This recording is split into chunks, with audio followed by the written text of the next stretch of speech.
अफसोसनाक बात यह है कि यहाँ पर जब प्लान बन जाते हैं, लंदन प्लान बन गया, कभी कोई प्लान बन गया, कभी कोई प्लान बन गया, उन प्लान के ऊपर जब मुल्क चलेगा और कुछ फर्द वाहिद, इदारे नहीं, कुछ फर्द वाहिद जब अपनी साथ के लिए अपनी डील के मुताबिक मुल्क को चलाएंगे तो उसका ऐसा ही अंजाम होता है। बाकी इमरान खान की जो रिहाई की बात है, हम उसके लिए पूरी कोशिश कर भी रहे हैं, हम करेंगे भी सही, हमारी टीमें लगी हुई हैं, सारे जैली केसेस हैं, एक्सपोज हो रहा है ये निज़ाम। जहाँ तक खान साहब के रिहाई का ताल्लुक है वो किसी भी सूरत भी डायलॉग की वजह से नहीं है और हमने पिटीशन फाइल की है हाई कोर्ट में, जिस स्पीड से हमारे खिलाफ ये केसेस करा रहे थे और 2-2 घंटे में उन्होंने कई घंटे 14 घंटे ट्रायल करके ये उन्होंने ट्रायल कंक्लूड की है। इस तरीके से नहीं, लेकिन रूटीन से भी अगर हियरिंग करें डे टू डे तो इंशाअल्लाह ताला खान साहब अप्रैल ही के महीने में वापस आएंगे। बिस्मिल्लाहिर्रहमानिर्रहीम, अस्सलाम वालेकुम नाज़रीन। बानी पीटीआई इस वक्त अडियाला जेल में कैद हैं, तो दूसरी तरफ पीटीआई के रहनुमाओं की तरफ से बानी पीटीआई की रिहाई के दावे हो रहे हैं। वज़ीर आला खैबर पख्तूनख्वा अली अमीन गंडापुर ये दावा करते हैं कि बानी पीटीआई बहुत जल्द बाहर होंगे और बहुत जल्द इस मुल्क के प्राइम मिनिस्टर होंगे। सीनियर रहनुमा पीटीआई अली मोहम्मद खान ने भी एक निजी चैनल से बात करते हुए इस उम्मीद का इजहार किया कि बानी पीटीआई को बड़ी ईद से पहले रिहा हो जाना चाहिए। आज चेयरमैन पीटीआई गौहर खान ने कहा कि बानी पीटीआई की रिहाई किसी डील की सूरत में नहीं हो रही, हमारी अदलिया से उम्मीद है कि इंशाल्लाह बानी पीटीआई अप्रैल के महीने में ही रिहा होंगे। जिस तरह केसेस चलाए गए सबके सामने हैं, ये सजाएं खत्म होनी है। इसके अलावा कल साबिक वफाकी वजीर अली जैदी ने भी ये दावा किया था कि बानी पीटीआई दोबारा प्राइम मिनिस्टर बनते नजर आ रहे हैं। दूसरी तरफ नाज़रीन, आज साइफर केस के हवाले से भी समाअत हुई। FIA प्रोसिक्यूटर ने दलाइल के लिए 3-4 दिन का वक्त देने की इस्तदा की है। अदालत ने इस इस्तदा को मुस्तरद करते हुए ये कहा है कि अगर आपको लंबा वक्त चाहिए तो हम कल सज़ा मुअत्तल कर देते हैं, आप फिर जितना मर्जी टाइम ले लें। अदालत ने केस की मजीद समाअत कल तक मुलतवी कर दी है। वाकई क्या बानी पीटीआई के लिए सियासी और कानूनी स्पेस बनने वाला, या ये जो पाकिस्तान तहरीक इंसाफ के रहनुमा उम्मीद का इजहार कर रहे हैं अप्रैल में रिहाई की बात करें, या ये महज सिर्फ दावे हैं? इस पर हम बात करेंगे। पैनल का तारुफ करवा दूँ, प्रोग्राम में मेरे साथ हैं अयाज खान साहब, आमिर इलियास राना साहब, ब्रिगेडियर रिटायर्ड हारिस नवाज साहब, फैसल हुसैन साहब और मोहम्मद इलियास साहब। मैं आप सबको खुश आमदीद कहूँगी। ब्रिगेडियर साहब हमारे साथ हैं, मैं आपसे आगाज़ कर रही हूँ। आपके ख्याल में ये पाकिस्तान तहरीक इंसाफ के जो की लीडरशिप है, रहनुमा, ये इतने पूरे एतमाद क्यों हैं? जैसे कि गौहर खान साहब भी कह रहे हैं कि अप्रैल में इमरान खान साहब बानी पीटीआई बाहर होंगे। इसके अलावा अब जो मामलात साबिक वजीर अली जैदी भी कह रहे हैं और अली अमीन गंडापुर, ये दोनों कह रहे हैं कि वो तो बाहर भी आ रहे हैं और उनको प्राइम मिनिस्टर बनते भी दिखाई दे रहे हैं। ब्रिगेडियर साहब, लेकिन दुआ बात यह है कि ये जो केसेस हैं मेरे ख्याल में कंक्लूजन की तरफ है। May be that is the reason they are seeing, otherwise it is the judiciary and the lawyers of बानी पीटीआई, इनके दरमियान में ये प्रॉब्लम है। और अगर वो लॉयर्स को ये पता है कि केस कंक्लूड हो रहे हैं तो इसलिए मे बी थिंक सोच रहे होंगे। Otherwise I don't think there can be any deal between government, I don't talk about government, but next got nothing to with establishment. I am rest assured कि ये केसेस जो court में और court ने decide करना है, उसके सजा रखे इनके लॉयर ने कैसे प्लीड करते हैं वो डिपेंड करता है कैसे होगा। लेकिन एप्रीहेंशन आ रहे हैं जा रहे हैं, ये तो देखें कोर्ट का कहते हैं अगर फैसला इन फेवर में होता है तो वो एक मुअत्तल सजा होगी, उसके बाद केस चलता रहेगा। लेकिन आई फील कि अगर जब भी बानी पीटीआई जो है वो रिहा होते हैं या रिहा मीन्स की इनके केस सजा मुअत्तल होती है, then he play constructive role. इस वक्त जो हमारी मुल्क की इकोनॉमी का हाल है, आपके सामने इतना हैवी डेलीगेशन जो है सऊदी अरब का आया हुआ, और उसके बाद आज में हमें रात को उनके असिस्टेंट जो डिफेंस मिनिस्टर हैं वो वहाँ पहुँच रहे हैं, उसके चीफ आमिर साहब से मीटिंग होगी। आज बड़ी डिटेल मीटिंग भी है SAFC में, फॉरेन मिनिस्टर जो आए हुए हैं सऊदी अरब के डेलीगेशन के साथ। इन एनवायरनमेंट को हमें कैश करने की जरूरत है। इस वक्त देखिए मुल्क के इंटरेस्ट में ये देखें कि क्या होना चाहिए। मुल्क को इकॉनमी रिवाइव हमने करनी है, मुल्क के हालात बेहतर करने हैं, अवाम परेशान है, महंगाई हुई है, डीजल पेट्रोल महंगा हो रहा है। मशरक़ी व्यवस्था में खुदा न खासा अगर और थोड़ी क्लैश हो जाता है, एस्केलेट होता है, उससे डॉलर को बहुत ज्यादा इफेक्ट पड़ेगा और उससे आपको ज़ाहिर है कि डीजल बहुत पेट्रोल महंगा हो जाएगा, उससे और इन्फ्लेशन होगी। इन चीज़ों को सोचते हैं। अगर बाहर आते भी हैं, आई फील कि अगर कोर्ट उनको रिलीफ देता है थोड़ी बहुत, तो then he should have constructive participation. अगर और आई वुड से इवन आए बाई इलेक्शन करें, असेंबली में जाएं, असेंबली प्रॉपर ऑपोजिशन में रोल करें, और साथ कोर्ट में केसेस जो आपके 47 वो जो है फॉर्म के ये 47 की बात है, go and fight it and let the court decide. I think instead of going on the roads it is better कि आप असेंबली में आके पॉजिटिव रोल अदा करें और मुल्क में इकॉनमी को चलाने के लिए, मुल्क की जमहूरियत चलाने के लिए आप कंस्ट्रक्टिव रोल अदा करें। ये ज्यादा जरूरी है। बजाय इसके कि धरने दें, हम तहरीक चला रहे हैं, किसको नुकसान हो रहा है? अवाम को। सब परेशान बैठे हैं। इस वक्त मुल्क का जो हाल है, दुनिया में जो हालात हो रहे हैं, ओवरऑल देखें सिचुएशन क्या है, इस लिहाज से इस वक्त जो है रिकंसिल, और इसमें आई स्टिल फील के प्राइम मिनिस्टर पाकिस्तान का बहुत बड़ा रोल है कि वो एक इनिशिएटिव लें, वो एक रिकंसिलेशन के लिए ऑल पार्टीज कॉन्फ्रेंस लें, सबको बुलाएं। देखिए साहब, अब ये जो तासुर है, जिस तरह आप कह रहे हैं, बिल्कुल आपकी बात दुरुस्त है कि अगर वो बाहर आते हैं तो उनको एक अपना पॉजिटिव जेस्चर दिखाना चाहिए, और बाय इलेक्शन में बाद में पार्लियामेंट में भी वो जा सकते हैं। लेकिन ये जो तासुर है कि एस्टेब्लिशमेंट से जब तक वो बात नहीं करेंगे, वो बाहर नहीं आएंगे, ये तमाम सियासी उन पर केसेस हैं, ये मामलात तो उसी वक्त हल हो जाएंगे जब एस्टेब्लिशमेंट ताकतवर हल्कों, और वो खुद भी ये इजहार कर चुके हैं कि मैं सियासतदानों से बात नहीं करूंगा, ताकतवर हल्कों से बात करूंगा। तो क्या इस तासुर के साथ आपको लगता है कि फिर, क्योंकि कह रहे हैं रहनुमा कि डील के बगैर हम आगे बढ़ रहे हैं, तो मतलब फिर वो डील और डील ना होना, बातचीत होना या ना होना, वो महज तासुर ही होगा फिर? देखिए, ये बात है, एस्टेब्लिश को बिल्कुल हमें ट्रैक नहीं करना चाहिए। आई से इट इज गवर्नमेंट और ऑपोजिशन और बानी पीटीए की लीडरशिप और कोर्ट्स, ये इनका इशू है। आप मेरे ख्याल में प्राइम मिनिस्टर को भी चाहिए कि देखें कि आपको क्या हाल है, और उससे कंडीशन बात करें कि आपने आना है, जरूर आए, अगर आपको कोर्ट रिलीफ देते हैं, but play positive role, meeting तो करें आपस में बैठ के। और आई थिंक इस वक्त बानी पीटीए को भी एक स्टेप फॉरवर्ड लेना चाहिए कि आप सियासी मुज़ाकरात जरूर करते हैं। देखें, ये आपको टाइम गुजर के, मैंने बात नहीं करनी, मैंने ये नहीं करना, go and sit, talk to them, बैठ के मुज़ाकरात करें, find a solution. Now is he, वो आप हुकूमत के अंदर है, आप अपोजिशन में बैठ के बात करें, and then find our proper solution जो मुल्क के लिए, अवाम के लिए, पाकिस्तान के लिए, पाकिस्तान की बका के लिए, सिक्योरिटी के लिए बहुत इंपॉर्टेंट है। इस वक्त दुनिया का नई चेंजेस हो रही है, so we have to change attitude also, और एक टॉलरेंस हमें लेके आना चाहिए ताकि इनटॉलरेंस से पोलराइज सोसाइटी उसको खत्म करनी।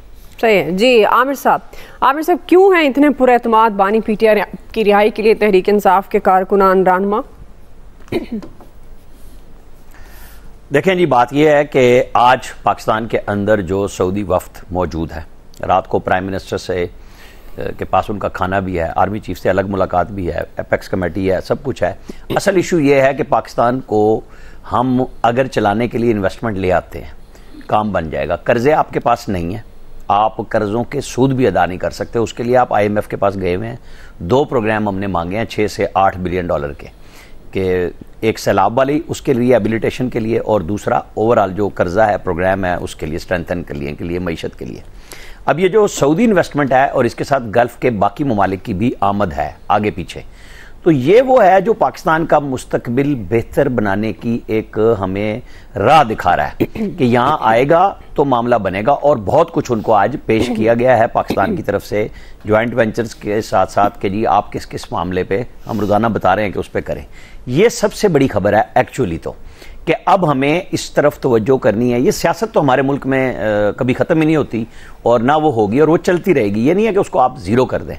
लेकिन उसके साथ क्या हो रहा है कि जब आज कोर कमांडर्स का एलामिया आया है, उसमें बाकी सारी चीज़ों के अलावा फिर कहा गया है, अब आप देखें भावल नगर के वाक़े में आर्मी चीफ, DGI और पूरी फ़ौज को फिर से मतून किया गया सोशल मीडिया पे बाकायदा मुनज़्ज़म अंदाज में। उसका नाम लिए बगैर उन्होंने कहा कि हालिया वाक़यात में फिर अवाम और फौज में दरार डालने की कोशिश की गई, और उस पर कानून के साथ सख्ती से निपटा जाएगा। निपटना चाहिए, नए इलाज आने चाहिए, वो गवर्नमेंट बनाए, जल्द अज जल्द बनाए, क्लियर करें कि जो डिसइंफॉर्मेशन फैला रहा है, फेक इन्फॉर्मेशन फैला रहा है, उसके लिए बचत क्यों हो इस मुल्क में।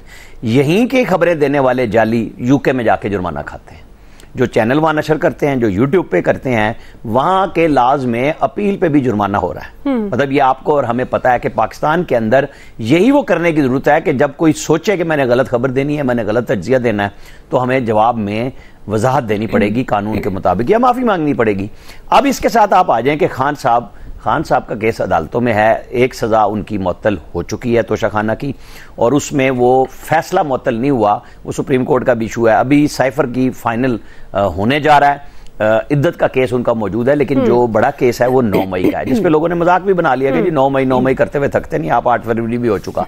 लेकिन मेरी आज भी मैं यही कह रहा हूं कि अभी इतला यही है कि चाहे वो खान साहब बाकी सब में बरी हो जाएं या जमानत पे आ जाएं, उनको छोड़ा नहीं जाएगा। पब्लिक में वो अभी वो नहीं आ रहे। वो जो प्रेशर डालने की कोशिश हो रही है, डील की बातें बताई जा रही हैं कि जी वो बरतानिया डल गया, फलाना डल गया, कोई ऐसी चीज नहीं हो रही, बिल्कुल नहीं हो रही। कल भी एक ऐसा वाकया हुआ है जिसमें ऐसे लोगों को ठीक ठाक तरीके से समझा दिया गया है कि जनाब आप अगर कुछ और सोच रहे हैं तो आप एक डिसिप्लिन इदारे में नहीं रह सकते, आपकी रुखसती ही है। तो ये पहले भी हो चुकी, फिर दोबारा हुई है। ये मैसेज है क्लियर कि जी आपको डिसिप्लिन इदारे के अंदर, अगर आपके अंदर लोगों में बैठ के कोई गुंजाइश नहीं है तो बाहर वाले को तो बिल्कुल नहीं दी जाएगी जो लोगों को अंगीकार करता है। सही जी। आया साहब, ज़ाहिर है ये एक बड़ा ब्रेक थ्रू है मुआशी लिहाज से, जिस पर हमने कल बड़ी तफसील से बात की थी, और ये ऑन गोइंग प्रोसेस है। इस पर मजीद जब कोई ब्रेक थ्रू मजीद होगा, कोई अब जॉइंट वेंचर की पेशकश हुई है, मजीद कितने मुआहदे उनके साथ होते हैं, क्या हतमी बातचीत होती है, तो इस पर भी ज़रूर हम बात करेंगे। लेकिन ज़ाहिर है जब हम मुआशी इस्तेहकाम की बात करते हैं तो वो सियासी इस्तेहकाम के साथ जुड़ा है, और पाकिस्तान तहरीक इंसाफ एक बड़ी पोलिटिकल पार्टी है। अब ये जिस तरह की चह गोइयाँ हो रही हैं, खुलेआम भी उनके रहनुमा बात कर रहे हैं बानी पीटीआई की रिहाई के लिए, ये भी कहा जा रहा है वो आएंगे, प्राइम मिनिस्टर बनेंगे, क्योंकि एक बड़ी फोर्स सड़कों पर वो लाए हैं। इससे तो हम इस बात को तो नहीं झुठला सकते, मुल्क मुतहम्मिल नहीं हो सकता।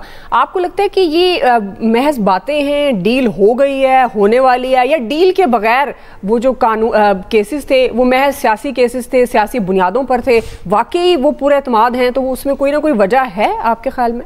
दो पहले तो मुझे एतराफ़ करने दें कि मैं कंफ्यूज हो गया। पहले मैंने ब्रिगेडियर साहब की बात सुनी तो मुझे लगा कि सारा इख्तियार चूँकि प्राइम मिनिस्टर साहब के पास है, और प्राइम मिनिस्टर साहब चूँकि रीच आउट नहीं कर रहे तो ये उनका कसूर है। उसके बाद राना साहब की बात सुनी तो मुझे फिर समझ आ गई कि 9 मई इज़ देयर, कि वो सारे केसेस में भी रिहा हो जाएंगे, बाहर नहीं आ सकते, तो बाहर नहीं आ सकते तो प्राइम मिनिस्टर कैसे बनेंगे?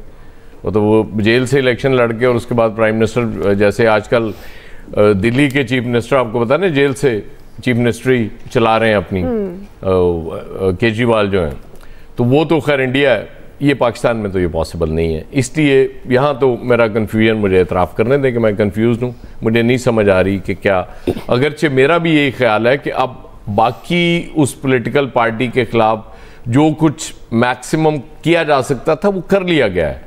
अब मामला वही है कि पॉलिटिकली उनको रीच आउट किया जाए, अब मसाइल के सियासी हल निकाले जाएं, और उसमें हमें पेशरफ्त नज़र भी आती है। अली अमीन गंडापुर गए, प्राइम मिनिस्टर साहब के पास गए, उसके बाद आपने देखा मोहसिन नकवी साहब अली अमीन गंडापुर के साथ पास गए, और बाकी भी मामलात चलते रहते हैं, कई बातें भी होती रहती हैं, इनकी मुज़ाकरात भी होते रहते हैं, मतलब ऑफिशियली ना हो लेकिन जाहिर है एक दूसरे से बात तो होती है, तो वो एक ज़्यादा बेहतर तरीका है। और वो जो केसेस हैं वो तो जाहिर है वो उस पर हम क्या कमेंट करें, वो तो भाई सियासी, उसमें तो कोई शक वाली बात ही नहीं है। कुछ जिस तरह से सज़ाएं दी गई थी, चलें अगर वो सियासी नहीं भी थे, उन सज़ाओं ने उस पर मोहर लगा दी गई, ये सियासी केसेस हैं, क्योंकि सज़ा दिलवानी है हर हाल में, और वो इलेक्शन से पहले दिलवानी थी। अगरचे वो हम जैसे को बेवकूफ़ लोगों से मशवरा कर लिया जाता तो हम मशवरा यही देते, कि मुझे याद है मैंने गालिबन जिक्र भी किया था कि एक बहुत सीनियर पॉलिटिशियन जो अब जीत भी नहीं सके, इलेक्शन हार गए थे, उन्होंने मुझसे पूछा था कि ये सुन रहे हैं कि 14 साल वो कैद हो जाएगी और उसके बाद नाहली हो जाएगी, तो इसका क्या फ़र्क पड़ेगा? तो मैंने उनसे अर्ज़ किया था कि हुजूर वो ग्राफ ही बढ़ेगा, फ़र्क सिर्फ यही पड़ेगा। ये इससे आप मत समझें कि वो शायद कोई वो मकबूलियत कम हो जाएगी, ये मकबूलियत बढ़ाने वाला काम होगा, और अल्टीमेटली वही हुआ। लेकिन चूँकि कुछ चीज़ें तय हो चुकी होती हैं, वो करनी पड़ती हैं, मजबूरी होती है कि ये हमने करना है। बाकी ये कहना कि वो आ रहे हैं और जल्द प्राइम मिनिस्टर बन रहे हैं, वो उनका कहना बनता है पीटीआई का, जाहिर है वो तो मैंडेट ही ये लेके आए थे कि जी हमने अपने लीडर को रिहा कराना है। तो अगर वो इस बात से पीछे हट जाएंगे तो फिर उनकी मकबूलियत का क्या हाल होगा? लोग फिर जाहिर है अब उनसे सवाल तो करते होंगे ना कि भाई आपने तो वोट इस नाम पे लिया था हमसे कि जी आपने लीडर को बाहर लेके आना, तो लीडर तो बाहर नहीं आ रहा। तो फिर इसके लिए वो बड़ा ज़रूरी है उनको कि ये बात करते रहें।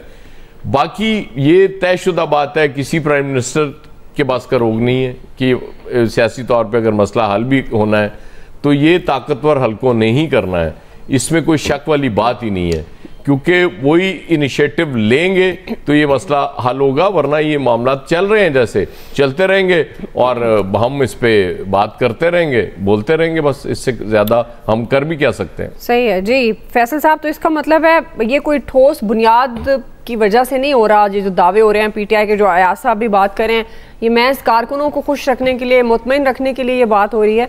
और कह रहे हैं कि जी डील के बगैर रिहाई होगी, तो कैसे वो मुमकिन है? खुद बानी पीटीआई इस बात का इजहार कर चुके हैं, वो मैं बात सिर्फ ताकतवर हलकों से ही करना चाहते हैं, तो उसमें प्राइम मिनिस्टर साहब क्या रोल अदा कर सकते हैं? वैसे आप जो कह रहे हैं कि आपके मुताबिक इमरान खान साहब ये कह रहे हैं कि ताकतवर हलकों से सी बात करना चाहता हूं, हम आपस में गुफ्तगू कर रहे हैं, तो आप कोई सजेस्ट करें उनके अलावा किससे बात करनी चाहिए? उन हलकों के अलावा इस मुल्क में कौन है? सर आपसे कर सकते हैं, आमिर साहब से कर सकते हैं, अयाज साहब से कर सकते हैं, बहुत से लोग, ब्रिगेडियर साहब हमारे साथ हैं, उनसे कर सकते हैं। फिर नहीं जिसको चूज करें वो कर सकते हैं। आपसे कर लें वो बात। मैं सर ताकतवर उसमें नहीं आती जिनमें आप लोग आते। देखिए दुआ, इसका मतलब ये है कि इमरान खान सही जगह बात करना चाह रहे हैं ना, आपके जवाब से तो सही जगह बात करना चाह रहे हैं ना। तो देखिए इम्पोर्टेंट बात ये नहीं है कि इमरान खान से जवाब नहीं आ रहा हो जाएंगे या यहाँ नहीं होंगे। इम्पोर्टेंट बात यह है कि इमरान खान जो है वो डील के जरिए रहा होंगे या अदालती फैसलों से रहा हो जाएंगे, ये बड़ी इंपॉर्टेंट बात है। अगर वो डील के जरिए रहा होते हैं तो ये पाकिस्तान के लिए अच्छा होगा, पाकिस्तान में जो है पॉलिटिकल इस्तेकाम रहेगा। लेकिन अगर बगैर डील से अदालती फैसलों से आ जाते हैं तो जिस मिजाज में इमरान खान साहब ढले हुए हैं उस मिजाज से तो आप उनको बाहर नहीं ला सकते। वो तो फिर इस हुकूमत के लिए जो है वो एक मुसीबत जो है बर्पा करके रख देंगे। लेकिन ये जो 9 फरवरी का, ये 8 फरवरी का जो इलेक्शन है ना, ये बहुत से लोगों की जो है ना वो सियासत को है ना निगल गया है, खा गया है। इस इलेक्शन से पहले पाकिस्तान की सियासत में मुस्लिम लीग नून, पीपल्स पार्टी, JUI, MQM, इनका एक अमल दखल था, इनकी एक हैसियत थी, चाहे वो जज्बी हो, बहुत बड़ी नॉलेज की हैसियत थी। 8 फरवरी के बाद, इस इलेक्शन के बाद वो हमें नजर नहीं आती। और ऐसा नहीं है कि एस्टेब्लिशमेंट ने इनके साथ हाथ किया है। पाकिस्तान की पूरी सियासी तारीख में अगर आप उसका एक गैर जानिबदाराना तज्जिया करें, उसका एक मुताला करें, तो जिस तरह एस्टेब्लिशमेंट दामे दरमे सुखने इन जमातों के साथ खड़ी हुई, इसकी मिसाल कुछ नहीं मिलती कभी। लेकिन जमातों ने रिजल्ट नहीं दिया तो एस्टेब्लिशमेंट बेचारी क्या करे? इन जमातों ने रिजल्ट ही नहीं दिया। अब इलेक्शन के बाद तो ये जमातें भी जो है ना वो एस्टेब्लिशमेंट के ऊपर बोझ बन गई हैं। अब जो आमिर साहब बात कर रहे हैं ना वो बड़ी इंपॉर्टेंट बात है कि जो भी ऐसी बात होती है, ये जो तहरीक इंसाफ की जो सोशल मीडिया ब्रिगेड है एकदम एस्टेब्लिशमेंट पे जो है वो हमलावर हो जाती है। हो सकता है उसमें वो अखलाकियात को भी क्रॉस करते हो, ऐसे हमले भी करते हैं जो नहीं करने चाहिए पाकिस्तान की एस्टेब्लिशमेंट पर, पाकिस्तान के रियासती इदारों पर, जिसका कोई अखलाकी जवाब नहीं है। लेकिन आप इसका एक और पहलू देखें कि ये जब सब कुछ मुस्लिम तहरीक इंसाफ की गवर्नमेंट में उस हुकूमत के मुखालफिन करते थे, चाहे वो मुस्लिम लीग नून वाले हो, पीपल्स पार्टी वाले हो, JUI वाले हो, तो आपको तहरीक इंसाफ की जो सोशल मीडिया ब्रिगेड थी वो एस्टेब्लिशमेंट के आगे जो है ना वो खड़ी नजर आती थी। वो एस्टेब्लिशमेंट की जो है ना वो पहली जो है सेल्फ डिफेंस लाइन बन जाती थी। आज हमें नजर नहीं आता। आज तो मुस्लिम लीग की भी पॉलिसी है अपनी जंग खुद लड़ो भाई, हमें भी साल तक तुमने पहुंचाया, हम तुम्हारे लिए क्यों। आज तो आप इस वक्त पाकिस्तान के अंदर इस बात को समझ लें, दो ही ताकत, अब ये बात अच्छी है, बुरी है, तल्ख है, सख्त है, इस डिबेट को छोड़ें। दो ही सियासत में दो ही किरदार बचे हैं इस वक्त, एक एस्टेब्लिशमेंट और एक इमरान खान। ये हकीकत है, इससे अब आंखें नहीं चुरा सकते। बाकी जो लोग हैं वो बोझ हैं, ये एस्टेब्लिशमेंट का चेहरा तो बन गए, लेकिन जो मिसाल के तौर पर महंगाई हो रही है या हुकूमत की कोई गलत पॉलिसी है, तो हुकूमत से ज्यादा उस तनकीद का सामना जो है ना एस्टेब्लिशमेंट को करना पड़ रहा है और बिलावजह में करना पड़ रहा है। जो हुकूमत की कोई पॉलिसी है जिसकी वजह से कोई खराब सूरत हाल होती है, या इस वक्त मुल्क के जो भी माशी हालात है उसमें हम ये तो नहीं कह सकते ना सारे माशी हालात की जिम्मेदार हुकूमत को सब कुछ तो हुकूमत ने नहीं किया ना। इसके बाद ना कोई अलादीन के चिराग है रगड़ेगी तो सारे मसाइल हल हो जाएंगे। लेकिन हुकूमत पे जो भी तनकीद हो रही है उसकी ज्यादा कीमत तो एस्टेब्लिशमेंट को अदा करनी पड़ रही है।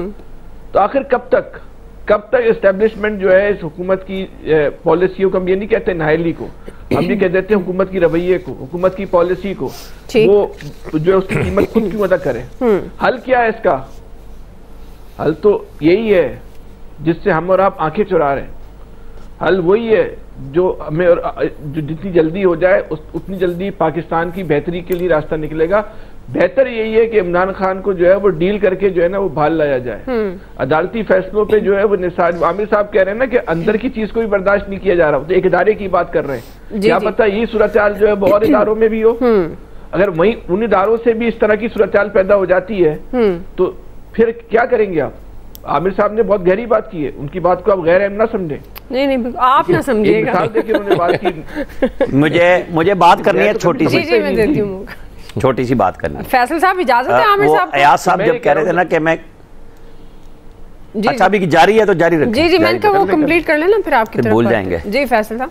नहीं आप आमिर साहब देखें जारी है या रुक गया है, आपके लिए जब आप आते हैं तो सब चीजें रुक जाती हैं। आपके लिए सामने कोई चीज जारी नहीं है। आप तो लहर है, सबको नहीं आप बागे बहार हैं, आप जारी रहें। चले ये लहर बागे बहार। आमिर साहब चले। हाले तो बरसात भी नहीं आई। नहीं आमिर साहब। जी आमिर साहब बैसाखी से आई है। चलो वो अयाज साहब कह रहे थे ना मैं कंफ्यूज हूं ब्रिगेडियर साहब की गुफ्तगू सुन के और मेरी के जी किधर जाना है, और फैसल साहब कुछ और कह रहे हैं। लेकिन फैसल साहब के तजज़िये को अगर दुरुस्त मान लिया जाए कि मौजूदा हुकूमत की जो सोशल मीडिया टीम है या PMLN की है तो वो सफ़े अव्वल में नहीं खड़ी, बकौल इनके अपने कि वो तो कोई है ही नहीं। पिछले प्रोग्रामों में सुन लें, अगर उनकी सोशल मीडिया टीमें इतनी मुस्तहकम होती तो उनके साथ ये होता। बस इतनी बात कहनी थी। यही तो मैं कह रहा हूँ। यही एक पेज पे इलियास साहब। ऐसा नहीं है कि हमारा और आमिर साहब का जगह इख्तिलाफ होता है। ये आपको मुबारक हो कि एक पेज पे भी होता है। जी बहुत ये इत्तेफाक है। हम भी ये कह रहे हैं पाकिस्तान तहरीक इंसाफ के नुक्ता नजर के हवाले से आप दोनों एक पेज पे हैं। आमिर साहब बहुत इलियास साहब क्यों इतने पूरे एतमाद है पाकिस्तान तहरीक इंसाफ? PTI की जानिब से तो वो ये सारे उनके रहनुमा यही कहेंगे कि खान साहब कल आए, अगले माह आए। उन्होंने तो अजम्पशंस अपनी करनी है बिल्कुल। उनका तो ये वो कोई भी मूव देखते हैं या किसी की मुलाकात देखते हैं तो कोई ऐसी चीज़ देखेंगे तो उन्होंने फ़ौरन कह देना होता है कि जी खान साहब बाहर आए। वो आवाम को बिल्कुल खुश रखना चाहते हैं। और इसमें जब बाहर आने लगेंगे ना तो उस टाइम सबसे पहले देखिएगा कि गवर्नमेंट की तरफ से आवाज़ें आने लग जाएंगी कि जी डील हो गई, ये हो गया, वो हो गया। हालांकि गवर्नमेंट में वो हैं, वो फिर कहना शुरू कर देंगे कि जी उनको जी लाडले को ये करना शुरू कर दिए। अभी तो फिलहाल रख रहे हैं, केसेस वगैरह हैं, उनको देखें, टाइम लगेगा। तो ये तो सब लोग कह चुके थे कि अभी टाइम इतनी देर ज़्यादा रखना नहीं सकते। उन्होंने रखना था सिर्फ इलेक्शन तक की, इलेक्शन तक ही रख लिया। अब उसके बाद कितना और रख सकेंगे? लेकिन जाहिर है केस हैं, केस को निपटना पड़ेगा। अभी तो एक जो केस में जाहिर आहिस्ता आहिस्ता करते जाएंगे, लेकिन ज़्यादा देर तक उनको भी पता है कि अंदर नहीं रह सकते वो, क्योंकि उसके लिए उनकी जो टीम है उनको पता है कि उनको लेके आना है बाहर। तो इस सूरत हाल में ये है कि अभी जितने में ये हैं कर रहे हैं इस जो सूरत हाल है नॉर्मल, उनको पता है कि हो रही है। मुल्क की जो इकॉनमी की हालात हैं वो देखें, ठीक है, इन्वेस्टमेंट बाहर से जैसे भी आ रही है, डील हो रही है, एक पाकिस्तान को रिलीफ देने के लिए माशी तौर पर कोशिश की जा रही है ताकि आवाम को रिलीफ मिल सके इस टाइम। अगर बाहर से इन्वेस्टमेंट आती है तो उसमें ये है कि पाकिस्तान को अगर बाहर से जो लोन्स की रीपेमेंट्स वगैरह होती है, जैसे यूरो बॉन्ड की अदायगी की, इस सूरत हाल में पाकिस्तान को रिलीफ देने के लिए कोशिश करेंगे। आपकी स्टॉक मार्केट बेहतर हो रही है, तो ये अगर इकदाम इसी तरह होते रहे, अगर बाहर उनको पता है कि इस टाइम बाहर फिर आए, फिर हलचल होगी, फिर पॉलिटिकल इंतशार फैलेगा और सारे मसला ख़राब होगा। अभी तो बाई इलेक्शंस हैं, बाई इलेक्शंस के बाद अभी तक तो सूरत हाल कोई क्लियर नहीं नज़र आई, क्योंकि इतना है कंपटीशन। आप देख लें कौमी असम्बली में भी, पंजाब असम्बली में भी इतना कम कंपटीशन है कि इनके आपस में बड़े मेंबर्स वगैरह की तादाद इतनी ज़्यादा नहीं है अगरचे जो है कहा जाता है, लेकिन एक टफ टाइम मिलता है गवर्नमेंट को भी इस वक्त। इस टाइम तो पंजाब गवर्नमेंट की और उधर से KP गवर्नमेंट में शुरू हुआ है, लोगों को रिलीफ मिलेगा इस सिलसिले में। ये एक अच्छा है साइन के जी आटे की कीमत कम करने के लिए सारे मुतहरक हो गए हैं कि आटे की कीमत अगर वो कम करेंगे तो पंजाब में भी कम, पंजाब में कम की जा रही तो वहाँ भी कम की जाएगी। तो इस तरह मजीद इकदाम होने चाहिए ताकि ये तो हेल्दी कंपटीशन। इसमें हम चाहेंगे कि सिंध और बलूचिस्तान भी शरीक हो जाए। बाकी दूसरी गवर्नमेंट को भी चाहिए। इस टाइम पेट्रोल की जो प्राइसेस बढ़ गई हैं, सिंध तो पहले दहाइयों से हुकूमत कर रहा है वहाँ पे, तो सिंध में जिनकी हुकूमत है वो वैसे अच्छा काम कर रहे हैं। फैसल बहुत खुश हैं। वो कहेंगे हमारा 16वां साल है तो हम 16 साल की दुल्हनिया क्यों बने कि रोटी के रेट कम साहब सिर्फ 16 साल है, अभी तो टाइम बहुत, 16 बरस की बाली उम्र। तो जाहिर है इसमें बेहतरी लाने की कोशिश जो है गवर्नमेंट को एक कोशिश की जा रही है, जो भी है जो भी है इसमें SIFC का भी जो बड़ा हाथ है कि चीफ ऑफ आर्मी साहब ने जो काम किया था उसमें बड़ी यानी कि देखने में आ रही है कि उसमें ये था कि प्लान था कि लेकिन ये डिले हो गया था। अब लेकिन जाहिर है इन्वेस्टमेंट आना शुरू होगी तो पाकिस्तान के लिए इस वक्त बेहतर है। पाकिस्तान अगर पांव पर खड़ा होता है माशी तौर पर तो बेहतर होगा सबके लिए। ये पॉलिटिकल सिस्टम है जो है वो खुद ब खुद ठीक होना शुरू हो जाएगा। ठीक है जी, आप की मईशत बेहतर होगी तो सियासत भी बेहतर हो जाएगी। बहरहाल हमारा सवाल पाकिस्तान तहरीक इंसाफ के बानी के मुतालिक उनके रहनुमाओं को ये उम्मीद है कि वो अप्रैल में बाहर होंगे और कुछ रहनुमा तो ये भी कह रहे हैं कि वो बाहर आएंगे, ना सिर्फ बल्कि वो दोबारा वज़ीर आज़म भी बनेंगे। इसी से मुतालिक सवाल एक्सपर्ट्स क्या कहते हैं वो आपने जान लिया। अभी एक ब्रेक ले रहे हैं जी, ब्रेक से वापस आएंगे। दूसरा बड़ा सवाल, नवाज शरीफ दोबारा मुतहरिक हुए हैं। हम सवाल ये रख रहे हैं क्या हुकूमत और पार्टी मामलात से वो गैर मुतमईन है इसलिए वो एक्टिव हुए हैं? राय लेंगे ब्रेक के बाद।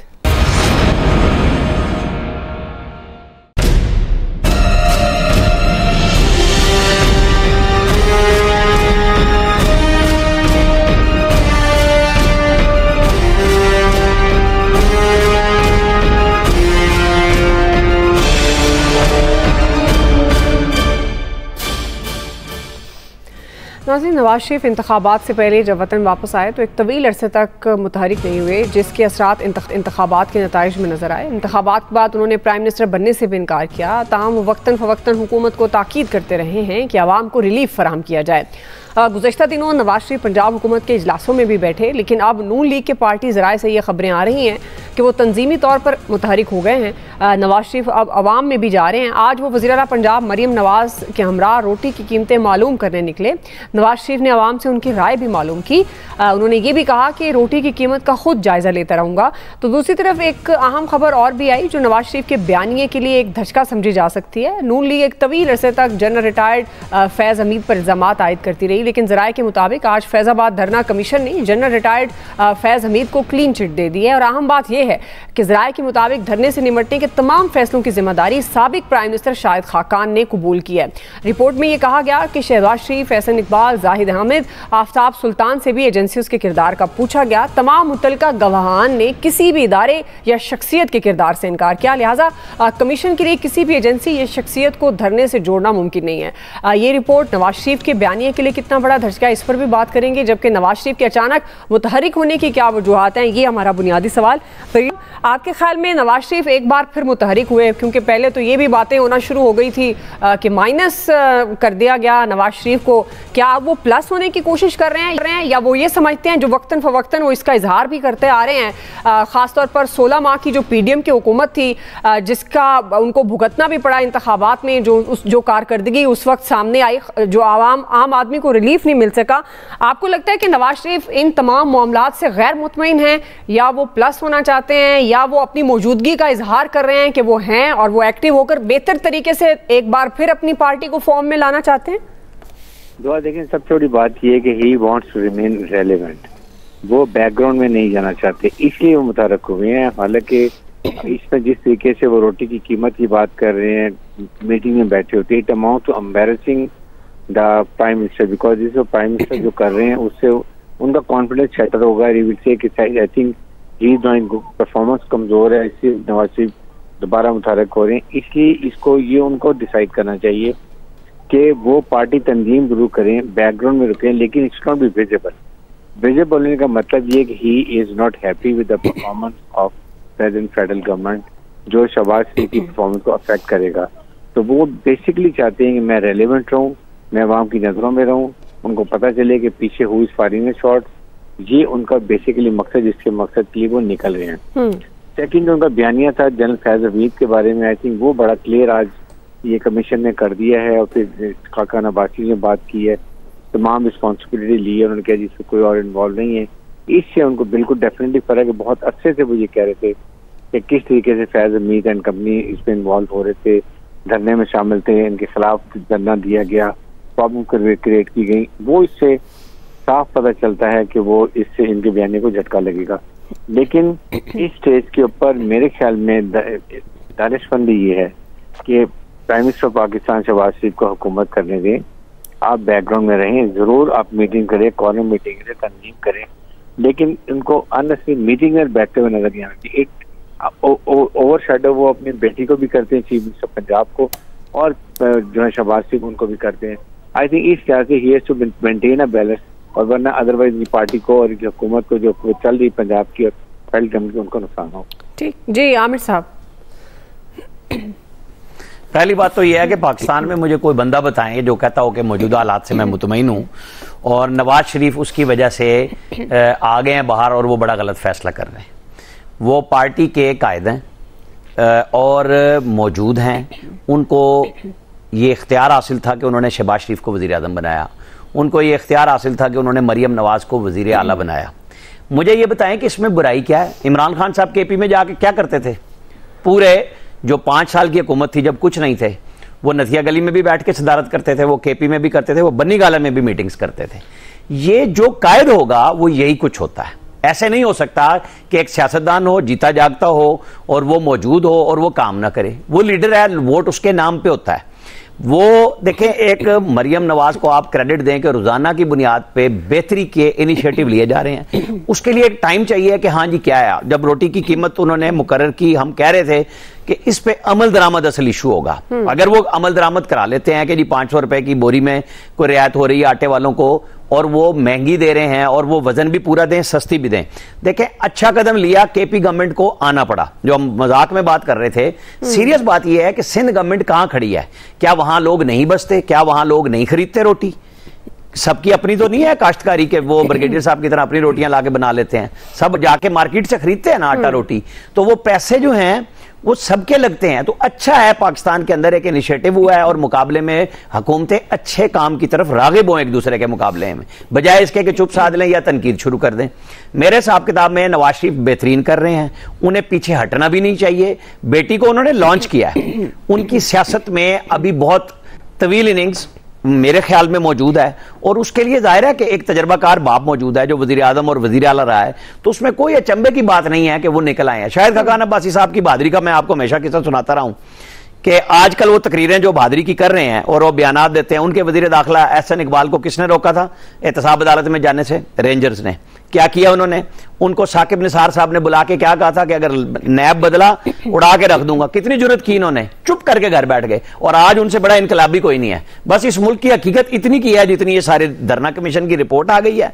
आप और हम जितनी डिस्कस करते हैं कि किसी को आप हाथ नहीं लगा सकते, जिसने कोई भी इनिशिएटिव लिया आप किसी भी वक्त उनको नहीं छेड़ सकते। लेकिन आमिर साहब, जो ब्रिगेडियर साहब कह रहे हैं कि ऐसे प्राइम मिनिस्टर शहबाज शरीफ साहब, इवन उनकी अपनी बेटी ओवर शेडो हो सकती है। जाहिर है नवाज शरीफ साहब की अपनी फैन फॉलोइंग है और उन्होंने काम भी किए हैं। लोग, आप खुद भी ये कह रहे हैं और इसमें हकीकत भी है कि नून लीग के जितना भी वोटर्स है वो ज़्यादा जो इंटैक्ट है वो नवाज शरीफ साहब के साथ है। तो क्या फिर इससे तो प्राइम मिनिस्टर और चीफ मिनिस्टर की कारकर्दगी भी मुतासिर हो सकती है? नहीं, बड़ा अच्छा कि आपने, मैं ये जवाब देना भूल गया था इस बात का। ये अच्छा हुआ कि आपने कह दिया। देखिए, शहबाज शरीफ की सारी गुफ्तगू नवाज शरीफ से शुरू होती है, नवाज शरीफ पे खत्म होती है। उनका अपना क्रेडिट नहीं है।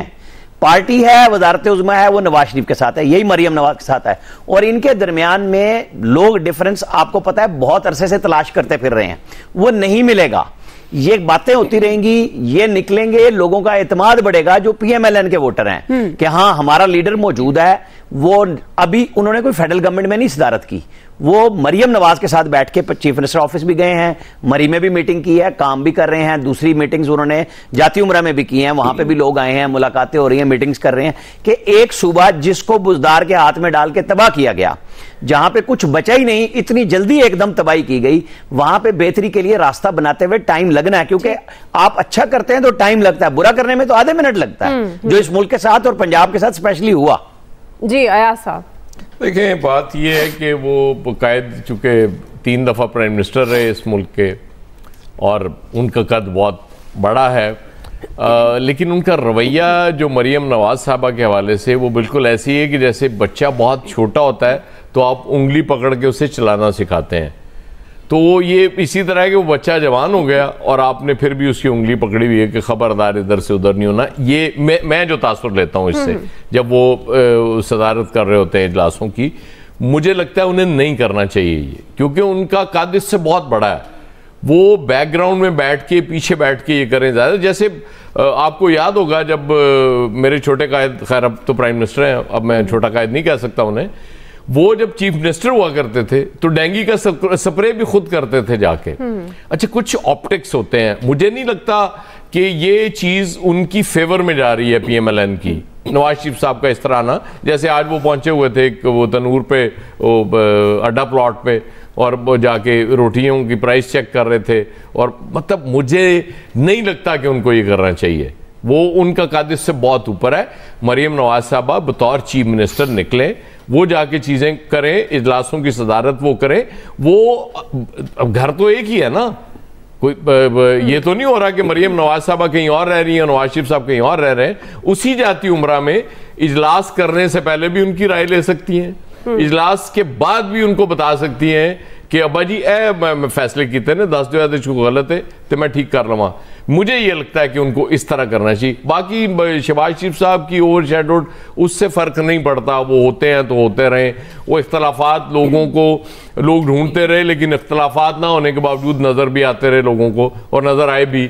बुनियादी तौर पे नवाज शरीफ साहब अगर प्राइम मिनिस्टर नहीं बन सके तो उसके दो लोग जिम्मेदार हैं, एक शहबाज शरीफ साहब, दूसरी मरियम नवाज साहबा। क्योंकि एक ने प्राइम मिनिस्टरशिप ले ली, दूसरी चूंकि उससे पहले ही।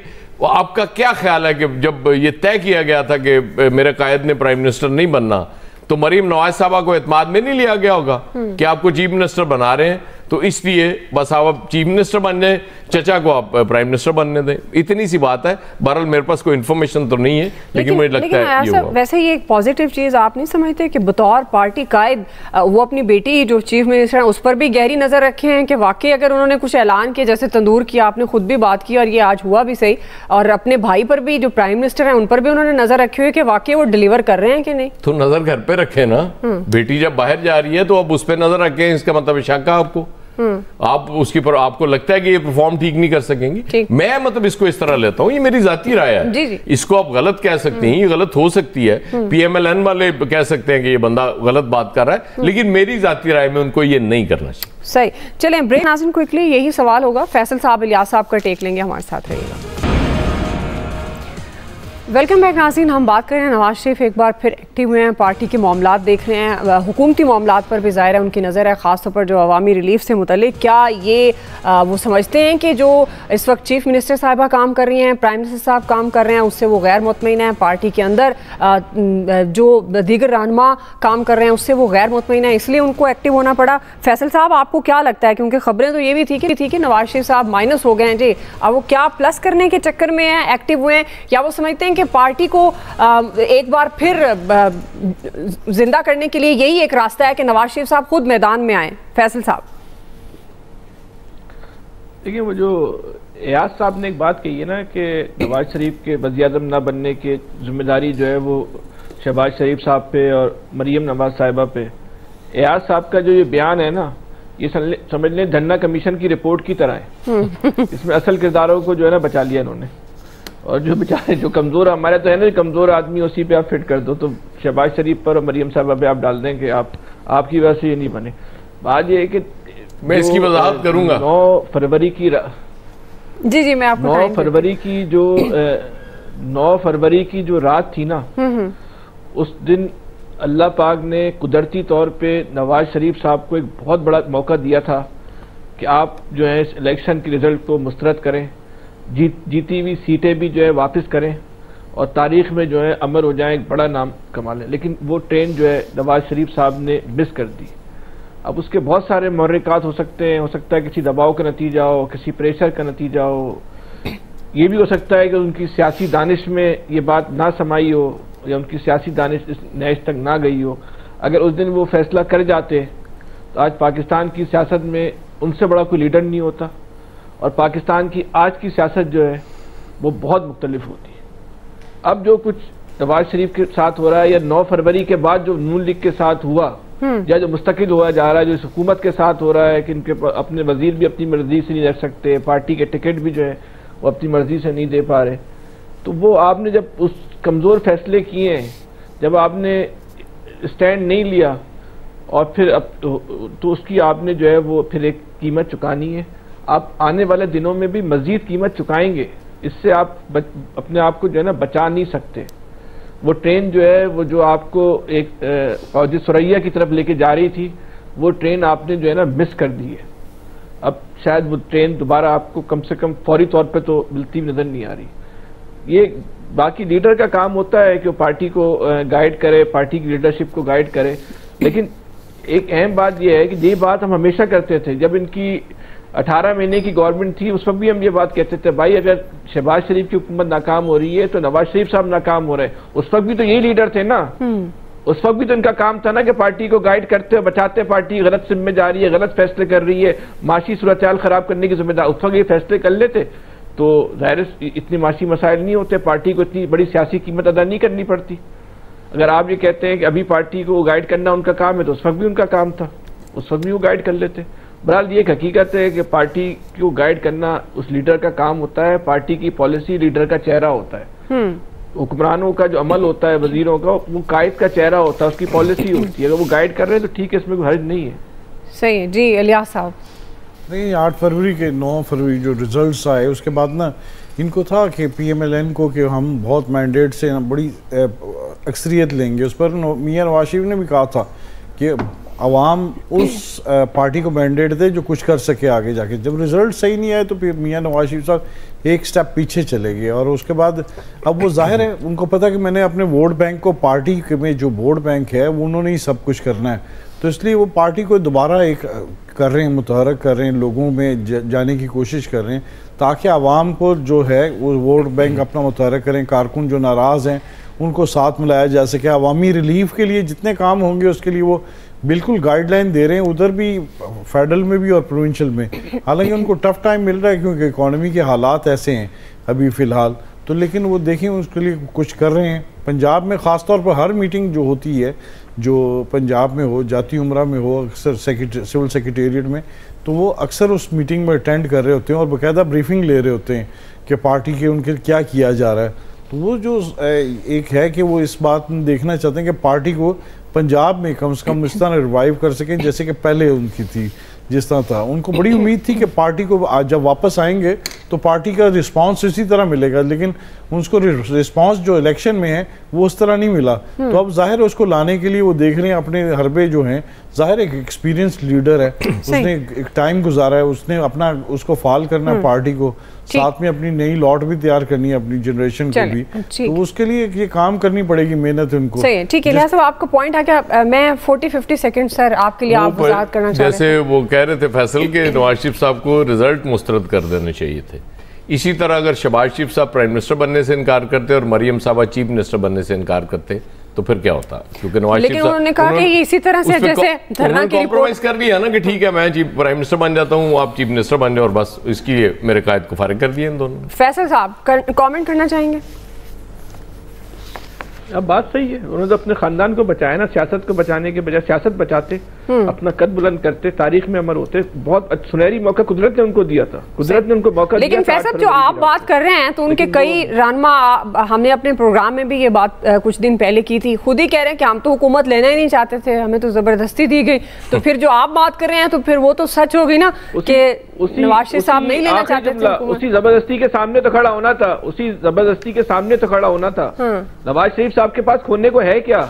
खौफ किस चीज का था? खोने को क्या है? उसी जबरदस्ती के सामने तो खड़ा होना था। चलें बहरहाल जी, अब देखना है कि नवाज शरीफ साहब दोबारा एक्टिव हुए हैं, पार्टी के मामलात में कितना इंटरेस्ट मजीद लेते हैं और हुकूमती मामलात में, और ये क्या हुकूमती मामलात में उनका जो इंटरेस्ट लेना है वो आम आदमी के लिए कितना फ़ायदा मंद हो सकता है या नहीं, क्योंकि पंजाब में भी उनकी हुकूमत है और वफाक में ज़ाहिर है PMLN की गवर्नमेंट है।